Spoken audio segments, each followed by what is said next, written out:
Kaixo, ongi etorria, hemen lurra dugu. Eta ikusten duzun bezala, esfera bat da. Esfera honek ditu bi polo. Iparraldean bat, eta hegoaldean beste bat. Eta elkartzen baditut, ardaz bat sortzen da, zuzen bat. Eta lurrak birak emate ditu ardaz horren baitan. Bi poloak elkartu daitezke baita ere lurraren azaletik. Horiei meridianoa deitzen diegu. Eta zer dira? Bi poloetatik pasatzen diren zirkunferentzia maksimoak. Goitik bera datoztenak. Eta bestetik ditugu paraleloak. Hau badi bada ekuatorea ikusten duzun bezala, daude paraleloak iparraldean, paraleloak hegoaldean. Zer gertatzen da paraleloekin?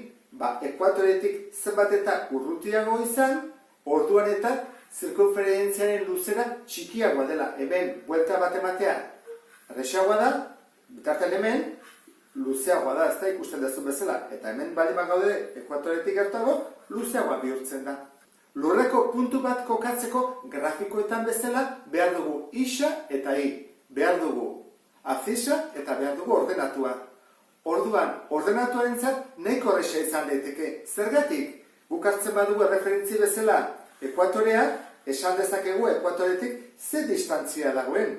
Adibidez, itsasontzi hau, ekuatoretik ze distantzia dago. Hori izango litzateke gure latitudea. Iparraldea edo hegoaldea. Adibidez, hemendikonea baldin badaude 30 gradu, gu badakigu ekuatoretik distantzi batera gaudela. Ekuatoretik ze distantzia dagoen jakitea, hau da, latitudea jakitea, ez da nahikoa, ze latitude berdinan hauedenak daude. Ikutzeitu dut punto guztiak. Bigarren datua falta zaigu, jakin behar dugu ze meridiano pasatzen den itsasontzi ontatik. Hortarako ez da evidentea ekuatorean bezala, ze hemen ikusten da 0 hau dela, 0tik distantzia. Hemen 0 nun dago, hau da 0, hau da 0. Hau da 0. Erabaki zen 0 izatea Londresetik, Frantzitik, Espainetik pasatzen den bat. Hemendik gora. Orduan, meridiano horrekin konparatu behar dugu. Egon gaitezke meridiano honen mendebaldean edo ekialdean.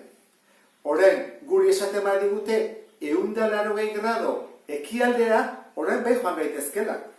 Hau baldin bada 0, 180 grado jaten gaurrea, eta iritsigia. Orduan izango litzateke adibidez, 180 grado ekialdea, edo mendebaldea berdin da, 180 bueltardia delako, eta ekuatoretik 30 gradu iparrea. Hori, esaten den bezala, dira longitudeak eta latitudeak. Meridianoekin ere gogoratu behar dugu, itsasontzi honen gainean eguzkia baldin badago, berriro egoteko gainean, egon behar duela buelta osoa. Orduan, 360 grado ematen ditula, 24 ordutan. Horrek zesan nahi du, zatiketa bat egiten badugu, 360 gradu, zati, 24 ordu, ateatzen zaizkigula, 15 gradu. 15 graduek zer esan nahi dute? 15 gradu mugitzen baldin bagera, ordu berri batean sartzen gerala. Ordu eremuak dira. 30 gradu mugitzen bagera, 2 orduko diferentzia izango da. Nola? Ni baldin banago adibidez hemen, ikusten duzun bezala Indiaren hegoaldean, eta joaten banaiz mendebaldea 30 gradu, egin barko dut 2 ordu kendu. Eta joaten banaiz ekialdea 2 ordu batu.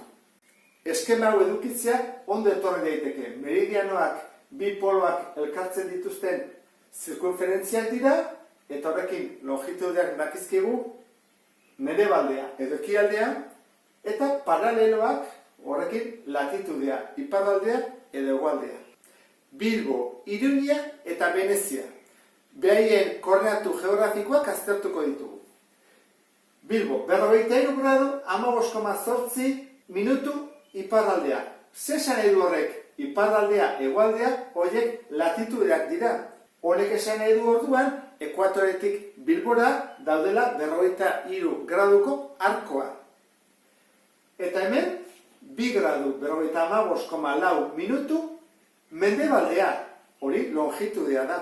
Horrek esan nahi du, 0 meridianotik ezkerretara gaudela, mendebaldea delako, eta arkoa 2 gradukoa. Iruña, berdin, iparraldean dago, hor jartzen duelako, 42 gradu eta 41 minutu. Horrek esan nahi du, hori dela, bere latitudea, hauek latitudeak dira orduan. Eta hauek longitudea, mendebaldean, baita ere, joan beharko genuke, aruntz. Baina gutxiago ikusten duzu bezala, hemen 2 gradu daude, eta hemen gradu bat. Eta Veneziak ze gertatzen da? 45 gradutara dagoela, iparraldea baita ere, eta ekialdera 12 gradu. Horrek esan nahi du, Venezia hor dagoela. Beraz, galdetzen badigute, zein da hirutan mendebaldean dagoena? Mendebaldena denetan Bilbo da. Ikusten duzu bezala, 2 gradu mendebaldea. Hau gutxiago eta hau ekialdera. Hiruetan zein da iparretik gertuena dagoena? Gradu gehiene dituena, Venezia. Izango litzateke iparraldeena dagoena eta hegoaldeena dagoena Iruña. Bilbo erdialdean geldituko litzateke. Orduan, koordinatu geografikoekin kokatu daitezke eta konparaketak egin daitezke. Gogoratu bukatzeko gauza bat. Hau izango litzateke isa bezala, esaten bat dizuten menik horrean, longitudeak zuen pentsatu isan.